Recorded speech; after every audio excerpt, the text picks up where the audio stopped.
வணக்கம் மாணவர்களே. இன்னைக்கு TNPSC group 2 previous year question paper 2018 general English பார்த்துட்டு இருக்கோம். ஸோ நெக்ஸ்ட் கொஸ்டினுக்கு போயிடலாம். 55th question. What is the function of the word waiting in the following sentence? He kept me waiting. இப்போ இந்த இடத்துல பார்த்தீங்கன்னா வெயிட்டிங் அப்படின்றதோட ஃபங்க்ஷன் ஆஃப் த வேர்ட் கேட்டிருக்காங்க. ஸோ எந்த ஒரு வேர்போட ஐஎன்ஜி நீங்கள் சேர்க்கணுனாலும் அது வந்து லாஜிக்காக பார்த்தீங்கன்னா உங்களுக்கு கொடுத்துருக்கிற ஆப்ஷன் பேஸ் பண்ணி பார்த்தீங்க அப்படின்னா present participle, right? So option A infinity, option B option C, option D, which is the right one அப்படினு பாத்தீங்கன்னா option D present participle. So the present participle பத்தின உங்களுக்கு ஒரு ஸ்லைடு இருக்கு. இப்போ பாக்குறீங்க what is the present participle. So present participles are verb forms that end in ing and help express ongoing or continuous action. It is a verb form that can act as a noun, adjective or adverb. It is used to express various tenses and moods. It is also used to form progressive and perfect tenses. Okay. Next 56th question pola. Identify the correct sentence for the pattern SVCA. இப்போ SVCA na subject verb complement. Sometimes generally we call it as a adjunct or even call it as a adverb. Okay, இப்போ identify the correct sentence for the pattern கொடுத்திருக்காங்க. So 56th question பாத்தீங்கன்னா I gave him a pen last week. அவனுக்கு நான் ஒரு பேனா கொடுத்தேன் போன வாரம். Second, இப்போ I subject, gave verb, him a pen last week. So இது வந்து பாத்தீங்கன்னா உங்களுக்கு complement வராது. ஸோ நெக்ஸ்ட் ஃபுல் பார்ட்மே காம்ப்ளிமெண்ட் அப்படின்றது. ஸோ செகண்ட் பார்த்தீங்கன்னா he became a doctor at last. Third option, he made his views clear at the outset. Fourth one, you will understand the truth one day. So subject verb complement. இப்போ இந்த இடத்துல பார்த்தீங்கன்னா he became a doctor at last அப்படின்றது தான் கரெக்டான pattern, SVCA ஓட pattern. Okay, so he, yes, became V, and a doctor at last that comes under the CA. So இப்போ ஒரு example sentence patterns கொடுத்துருக்கேன். இப்போ நீங்கள் அந்த ஸ்லைடில் பார்க்குறீங்க. Go அப்படின்றது verb, taking it verb plus object, he plays, he subject, plays verb, I love America. So subject, verb, object. So this goes on, right? So in the statements la வந்து indirect objects இருக்கும், direct objects இருக்கும். Direct க்கும் indirect object க்கும் difference என்னன்னா, direct னா நீங்க என்ன கொடுத்தீங்கன்றது. For example, I gave him a pen அப்படின்றதுனா நான் என்ன கொடுத்தேன்றது direct object. யாருக்கு கொடுத்தேன் அப்படின்றது indirect object. அதாவது ஜெனரலா இதுக்கு வந்து சில questions நம்ம frame பண்ணலாம். அதாவது what அப்படின்றது direct object, to whom அப்படின்றது indirect object. Okay, yes. So 57th question பார்க்குறீங்க. So identify the correct sentence for the pattern SVIODOA. Fine. So she prepared me coffee quickly. She walked with her mother slowly. Money shouted in the hall loudly. I shall meet you at the railway station the next day. So first பார்த்தீங்கன்னா option A is the right answer. She prepared me coffee quickly. So next question. Pick out the incorrect sentence from the following. Option A. Food must be chewed well for easy digestion. இப்போ இதில் என்ன கொடுத்துருக்காங்கன்னா இதில் இருக்கக்கூடிய incorrect sentence என்னன்னு கொடுத்துருக்காங்க. So incorrect sentence கிராமரில் இருக்கலாம், ரைட், மேபி ஸ்பெல்லிங்கில் எரர்ஸ் இருக்கலாம். ஸோ எதை பேஸ் பண்ணின்றது நம்ம இப்போ பார்க்க போகிறோம். Food must be suit well for easy digestion. Second one, television plays a vital role in spreading news. Option C, ambitious people work hard and succeed in life. Option D, he carried a lot of luggages to Delhi. Okay, so 58th வந்து உங்களுக்கு option D தான் correct answer. He carried a lot of luggages to Delhi. So lot of luggage தான் luggages வராது. Okay, so here option D. Next, 59th question. Identify the following sentence. Acquire knowledge which will be useful to you in later life. அறிவை வந்து அதிகமாக சேமிக்கிறது மூலமாக, அறிவை வந்து அதிகமாக நம்ம எடுத்துக்கிறது மூலமாக பின் நாட்களில் நம்மளுடைய பின் வாழ்க்கையில் மிகவும் உபயோகமாக இருக்கும்னு கொடுத்துருக்காங்க. So acquiring knowledge which will be useful to you in later life.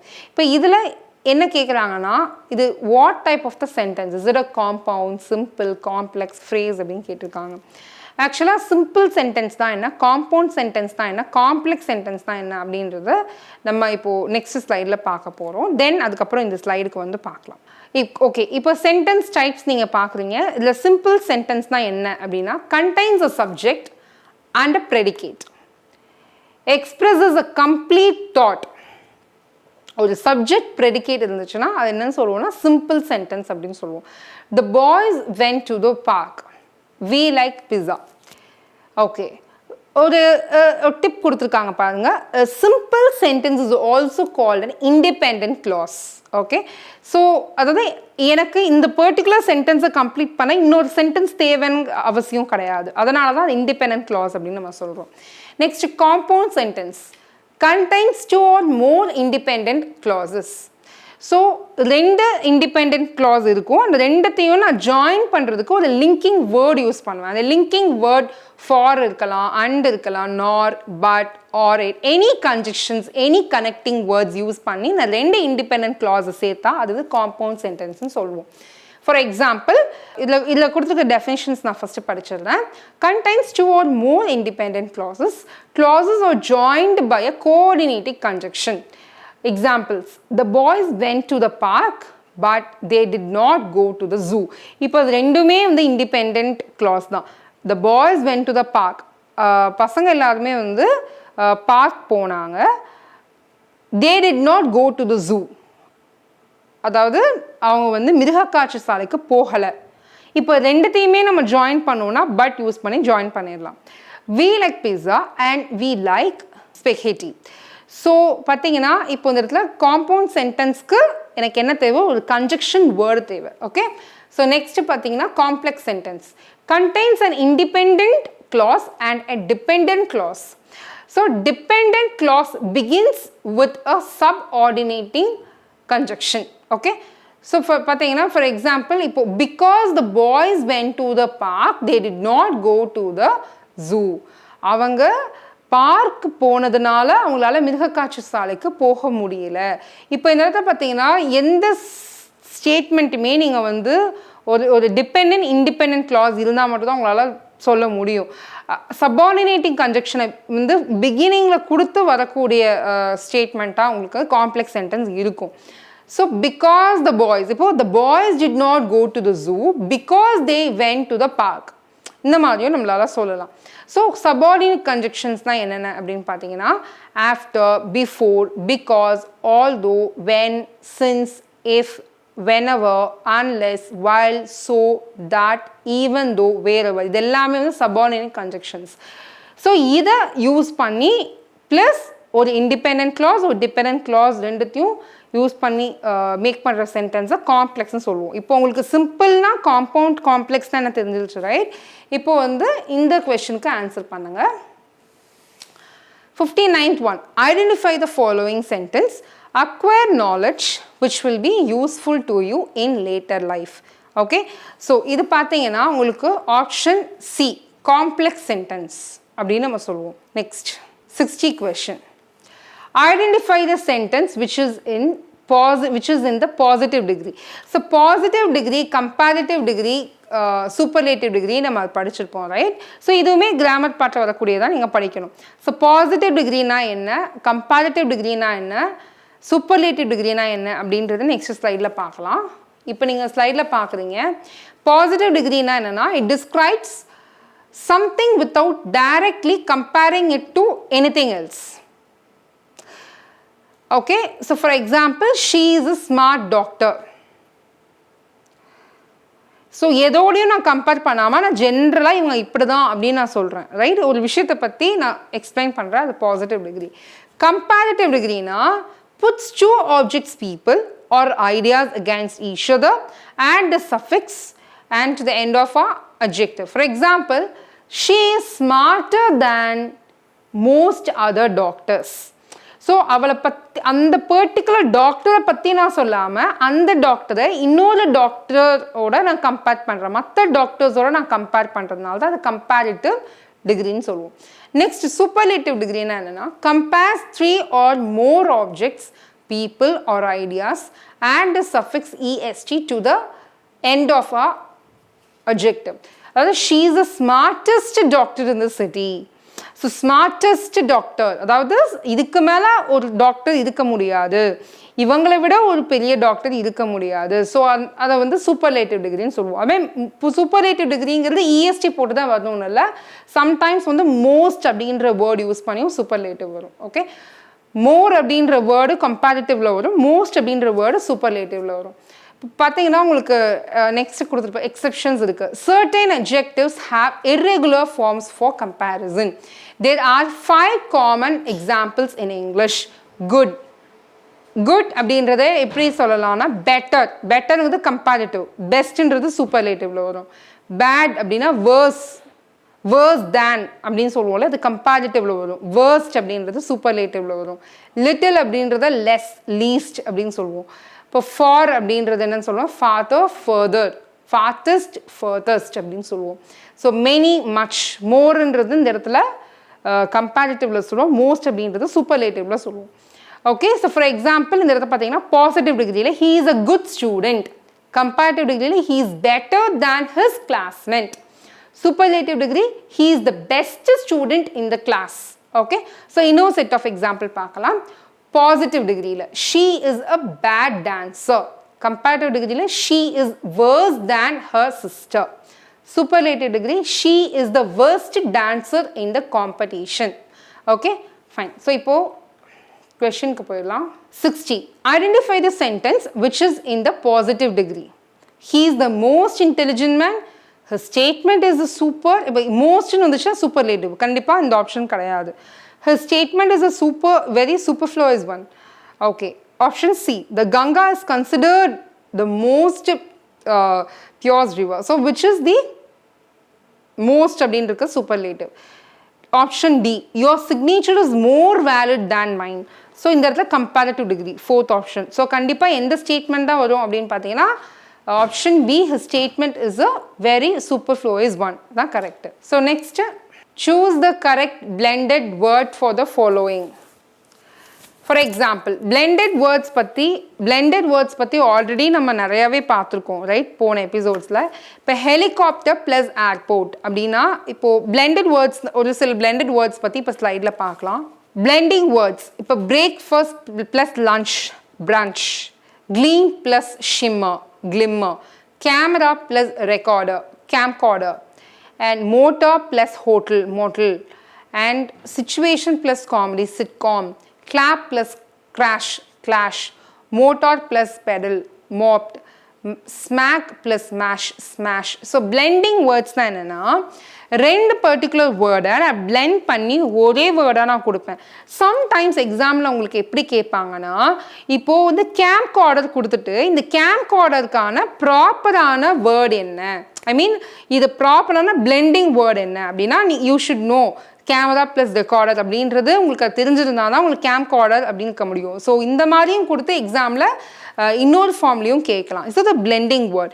இப்படி காம்பவுண்ட் வேர்ட் பார்த்தோம் இல்லையா, எப்படி இப்போ noun plus noun, verb plus adjective, verb plus noun, இந்த மாதிரியெல்லாம் பார்த்தோம்ல காம்பவுண்ட் வேர்ட். ரெண்டு வேர்டையும் ஜாயின் பண்ணி எழுதக்கூடியது காம்பவுண்ட் வேர்டு. அந்த மாதிரி இதை வந்து பிளெண்டிங் வேர்ட் அப்படின்னு நம்ம சொல்லுவோம்.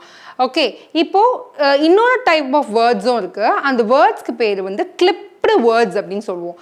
கிளிப்டு வேர்ட்ஸ் அப்படின்னா என்னென்னா, அதாவது இப்போது ஒரு பர்டிகுலர் வேர்டை ஷார்டன் பண்ணுறதுக்கு பேர் தான் கிளிப்டு வேர்ட்ஸ். இப்போ எக்ஸாம்பிள், இப்போ ரெஃப்ரிஜிரேட்டர் அப்படின்னு இருக்குன்னா ஃப்ரிட்ஜ் அப்படின்னு நம்ம சொல்கிறோம் இல்லையா, ஸோ அதை வந்து கிளிப்டு வேர்டுன்னு சொல்லுவோம். ஸோ ஒரு பர்டிகுலர் வேர்ட் மொத்தத்தையும் சொல்லணுங்கிற அவசியம் கிடையாது, அதில் இருக்கக்கூடிய ஒரு பார்ட் ஆஃப் த வேர்ட் மட்டும் எடுத்துக்கிட்டோம்னா அது வந்து கிளிப்டு வேர்டுன்னு சொல்லுவோம். ஸோ இப்போ பார்த்தீங்கன்னா, choose the correct blended word for the following. Helicopter plus airport. இப்போ first option helier, second option heliport, third option helicopter, The fourth option, copted port. So பார்த்தாலே நமக்கு தெரியுது helicopter plus airport. So heliport அப்படின்றது தான் கரெக்டான option. So அந்த option which is nothing but B.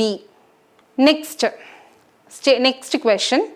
Form a new word by blending the words. Okay. So international plus polis. So இதில் blending words already நம்ம பார்த்துருக்கோம். ஸோ இப்போ அதே மாதிரி தான் இங்கேயும் நம்ம பார்க்க போகிறோம். ஸோ 4 ஆப்ஷன்ஸ் கொடுத்துருக்காங்க. Inner police, inter police, Interpol, in police. So international plus police அப்படின்றது என்ன வரும் அப்படின்னா இன்டர்போல் அப்படின்றது தான் கரெக்டான பிளெண்டிங் வேர்ட். ஸோ சம்டைம்ஸ் எக்ஸாமில் இன்டர்போலுன்றதை கொடுத்துட்டு என்ன மாதிரி ஸ்பிளிட் அப் வரும்னு எக்ஸாமில் கேட்கறதுக்கு சான்சஸ் இருக்குது. ஸோ இன்டர்நேஷ்னல் ப்ளஸ் போல்ஸ்னு எழுதணும். Option C. Next, 63rd question. Dust though art, to dust returnest. This allusion is taken from dash book, which is nothing but the Bible. Okay, the Bible. Option C is the right answer. 64th question. The figure of speech used in the following poetic line. A. Wheels from the poem The Cry of the Children of Elizabeth Barrett Browning is. Okay, so இது பார்த்தீங்கன்னா already சொன்னேன் இல்லையா, இது வந்து the cry of the children of Elizabeth Barrett Browning. Okay, is it a simile or personification or metaphor or allusion? இப்போது இந்த இடத்துல நான் ஆல்ரெடி உங்களுக்கு அந்த ஃபிகர் ஆஃப் ஸ்பீச்சஸ் கொடுத்துருப்பேன்ல, அதை நீங்கள் ரெஃபர் பண்ணுங்கள். ஸோ இதோட ஆன்சர் என்ன வரும் அப்படின்னா personification, which is nothing but option B. Next 65th question. My manhood is cast in the flood of remembrance. The figure of speech in this line is. Okay. The figure of speech அப்படின்னு பார்த்தீங்கன்னா இதை வந்து நான் ஒரு விஷயத்தோட compare பண்ணுறேன், ஆனால் நான் வந்து like as அப்படின்றது யூஸ் பண்ணலை. So my manhood is cast in the flood of remembrance. So which is nothing but metaphor, which is option A. 66th question. And what is more, you will be a man, my son. The above lines are from the poem. Okay, so manliness அப்படின்ற போயம்லேருந்து எடுக்கப்பட்ட line தான் இது. 67th question.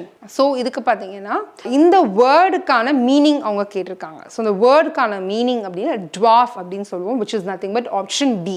Next question, 68th one. Now drops that gloated on the pool like pearls and now a silver blade. The above lines are taken from. Okay, so in the poem அப்படின்னு கேட்டிருக்காங்க. So sonnet number 116. Option B, where mind is without fear. Option C, the solitary reaper. Option D, going for water. Already இதை நம்ம பார்த்துருக்கோம். So going for water அப்படின்ற போயம்லேருந்து தான் இந்த particular line எடுத்திருக்காங்க. So going for water அப்படின்ற போயத்தோட theme என்ன அப்படின்னு பார்த்தீங்கன்னா, அந்த தீம் வந்து ஒரு ஒரு ஒரு நேச்சரோட பியூட்டியை பற்றி கொடுத்துருக்கிறது, ஒரு ரூரல் லைஃப் வந்து எப்படி இருக்கும் அப்படின்றத பற்றி கொடுக்கறது தான் கோயிங் ஃபார் வாட்டர் அப்படின்ற போயமோட theme. Okay, fine. So next, ஏன் தீம் உங்களை நான் படிக்க சொல்கிறேன் அப்படின்னா, இப்போ நீங்கள் அந்த அந்த பர்டிகுலர் போயம் உங்களுக்கு ஃபுல்லாக உங்களால் படித்து மெமரைஸ் பண்ண முடியாட்டாலும் அந்த போயம் என்ன இருக்குன்னு ஓரளவு உங்களால் தீம் உங்களுக்கு தெரிஞ்சுதுன்னா எக்ஸாமில் அந்த லைன் கொடுக்கும்போது அந்த லைனை படிக்கும்போது என்னால் அந்த தீமோடு அந்த லைனை கனெக்ட் பண்ண முடியும். இப்போ now drops that gloated on the pool like pearls and now a silver blade. So இதை பார்த்தாலும் இதை படிக்கும் போதே எனக்கு தெரியுதுன்னா ஒரு கண்டிப்பாக ஒரு இயற்கையை வர்ணிக்கிற மாதிரி தெரியுது. இப்போ இயற்கையை வர்ணிக்கிற மாதிரியான போயம் என்னெல்லாம் நான் படிச்சிருப்பேன் நான் பார்க்கும்போது இப்போ கோயிங் ஃபார் வாட்டர் அப்படின்னு டக்குன்னு எனக்கு ஞாபகம் வரும். ஸோ இந்த இடத்துல நான் கரெக்டான ஆப்ஷன் என்னால் பண்ண முடியும். ஸோ மொத்த போயமும் நீங்கள் படித்து மெமரைஸ் பண்ணுவது அவசியம் கிடையாது. ஆனால் அந்த போயமோட தீம் படிக்கிறது மூலமாக அந்த பர்டிகுலர் லைன் எக்ஸாமில் கேட்கும்போது உங்களால் அந்த லைனை நீங்கள் படித்த தீமோட கனெக்ட் பண்ண முடியும். ஓகேவா? So next question, 69th one. Ready to run to hiding, new with laughter, when she found us soon. The above lines are taken from. Going for water, the correct option, which is nothing but option A. 70th question. Dash was a star student of Perkins School for the visually impaired children in America. Okay. So option A, Annie Sullivan. Option B, Helen Keller. Option C, Louis Braille. Option D, Alexander Graham Bell. Okay, so here நீங்க வந்து இதுக்கான pros நீங்க படிச்சீங்கன்னா தான் எழுத முடியும், which is nothing but option A, Annie Sullivan. 71. The story of my life is the autobiography of dash. So is it Mahatma Gandhi or Jawaharlal Nehru or Nelson Mandela or Helen Keller? The story of my life அப்படின்ற autobiography Helen Keller எழுதினாங்க. இது அவங்க college படிக்கும்போதே எழுதின ஒரு autobiography.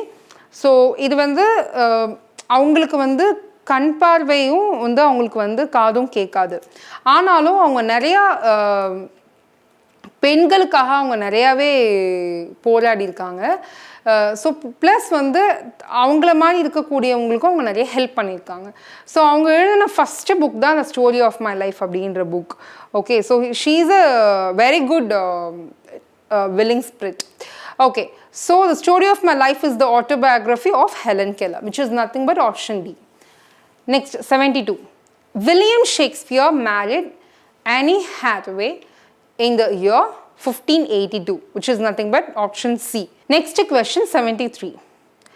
On reading Oscar Wilde's The Selfish Giant, we find that the school children used to go and play dash in the giant's garden. So as usual, in the prose read பண்ணும்போது you will get to know the answer.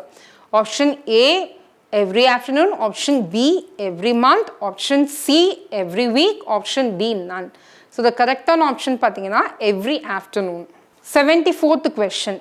We are not advocating xenophobia nor isolation. Who says these words? இது already நம்ம அந்த இந்த போன எபிசோடில் பார்த்துருப்போம். இந்த particular statement பார்த்துருப்போம். So we are not advocating xenophobia. xenophobia என்ன ஆல்ரெடி பார்த்துருக்கோம், ரைட்? ஃபியர் ஆஃப் ஸ்ட்ரேஞ்சர்ஸ், அதாவது அறிமுகம் இல்லாத நபர்களை பார்க்கும்போது ஒரு விதமான பயம் வர்றதுக்கு பேர் தான் நம்ம என்னன்னு சொல்லுவோம், xenophobia-ன்னு சொல்லுவோம். So we are not advocating xenophobia nor isolation அப்படின்ற ஸ்டேட்மெண்ட்டை சொன்னது யார்? மகாத்மா காந்தி ஒரு APJ Abdul Kalam or Jawaharlal Nehru, Gopalakrishna Gokhale. So இந்த பர்டிகுலர் ஸ்டேட்மெண்ட் சொன்னது வேற யாரும் 11th president of India APJ Abdul Kalam தான். ஸோ இது வந்து எதில் சொன்னார் அப்படின்னா இந்தியா 2020 அப்படின்ற அவர் எழுதின புக்கில் டெவலப்மெண்ட் ஆஃப் இந்தியா பற்றி சொல்லும் போது இந்த பர்டிகுலர் ஸ்டேட்மெண்ட் சொல்லியிருக்காரு. We are not advocating xenophobia nor isolation. 75th one. Match the column A, the author with column B of the title. Okay, so again in the particular question பார்த்தீங்கன்னா உங்களுக்கு இந்த side காலம் A ஃபுல்லாகவே உங்களுக்கு author இருக்கும்.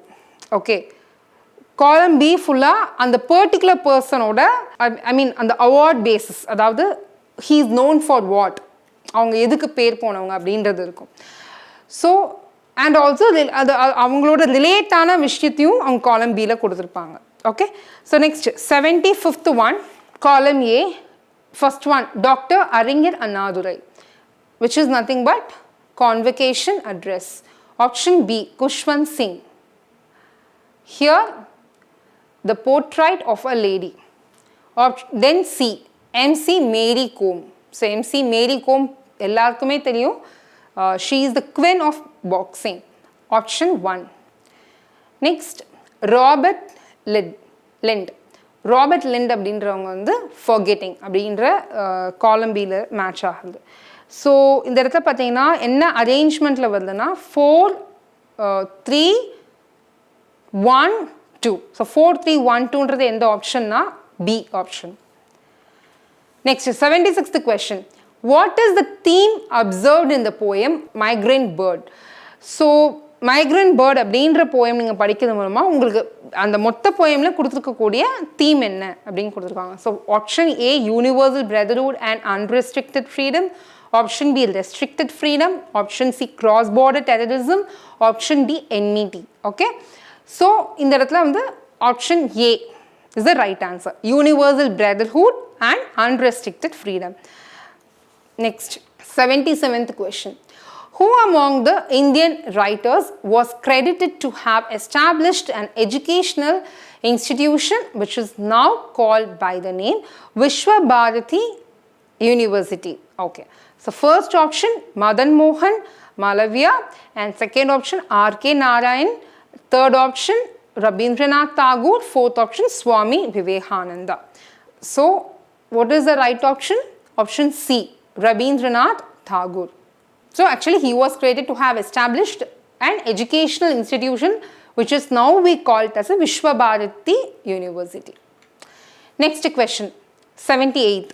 Who among the following has flavored with sentimental preachment in her poems? Okay. So sentimental preachments அப்படின்றது அதாவது option A Walt Whitman, option B A.L. Walker, option C H.W. Longfellow, option D V.K. Gokak. Okay so ஒரு sentimental ப்ரீச்மெண்ட் அப்படின்னா இப்படி இருக்கணும், ஒரு advice பண்ணுவோம் இல்லையா, ஒரு அட்வைஸ் இப்போது நம்ம ஒரு ஃபாதர் மதர் நமக்கு அட்வைஸ் பண்ணுற மாதிரி ஒரு போயமில் வந்து ஒரு அவங்களோட அட்வைஸ் பேசிஸில் அவங்க தீம் ஆஃப் த போயம்ஸ் இருக்கும்னா அது எந்த ஆத்தர் அப்படின்னு கேட்டிருக்காங்க. So which is nothing but option C H.W. Longfellow. Next 79th question. So இப்போ நீங்கள் பார்க்குற பிக்சர் வந்து H.W. Longfellowோட picture. 79th question. Thomas Hardy sets many of his novels in the background of first option Wessex, second option Lake area, third option London, fourth option Westminster Abbey. See, Thomas Hardy அப்படின்ற ஒரு poet வந்து பற்றி already நம்ம பார்த்துருக்கோம் இல்லையா, is the fame for he is known for the novels right. இப்போது இவருடைய நாவல்ஸை வந்து எதில் அவர் வச்சுருக்காரு அப்படின்னா வெசெக்ஸ். ஆக்சுவலி வெசெக்ஸ் அப்படிங்கிறது ஒரு பர்டிகுலர் ஏரியா அப்படின்றதையும் தாண்டி ஒரு இமேஜினரி ரீஜியன் அப்படின்னு கூட நம்ம சொல்லலாம், அந்த மாதிரியும் சொல்லப்படுறது. Okay, so option A is correct. 80th question. Name the goddess that is worshipped in the travelogue to the land of snow. So இதில் கொடுத்துக்கக்கூடிய ஆப்ஷனில் எந்த தெய்வம் வந்து to the land of snow அப்படின்ற ட்ராவலாகில், அதாவது ட்ராவலாக்னா இப்போ ஒரு இடத்துக்கு நான் போயிட்டு அந்த இடத்த பற்றி நான் வர்ணிக்கலாம், அந்த இடத்த பற்றி நான் பேசலாம், அந்த இடத்த பற்றின நிறைய இன்ஃபர்மேஷன் டாக்குமெண்ட் பண்ணலாம். ஸோ தட் ஜென்ரலாக ட்ராவலாக்னு சொல்லுவோம். So travelogue to the land of ஸ்னோன்னு எந்த இடத்த சொல்கிறாங்கன்னா, is it a Kali Mata or Nanda Devi or Durga Devi or Saraswati. So which is the right option? Which is nothing but option B, Nanda Devi. Okay, so இது வரைக்கும் நம்ம பார்த்த questions எல்லாம் உங்களுக்கு புரிஞ்சிருக்கும்னு நினைக்கிறேன். ஸோ நெக்ஸ்ட் எபிசோடில் பார்க்கலாம். நன்றி, வணக்கம்.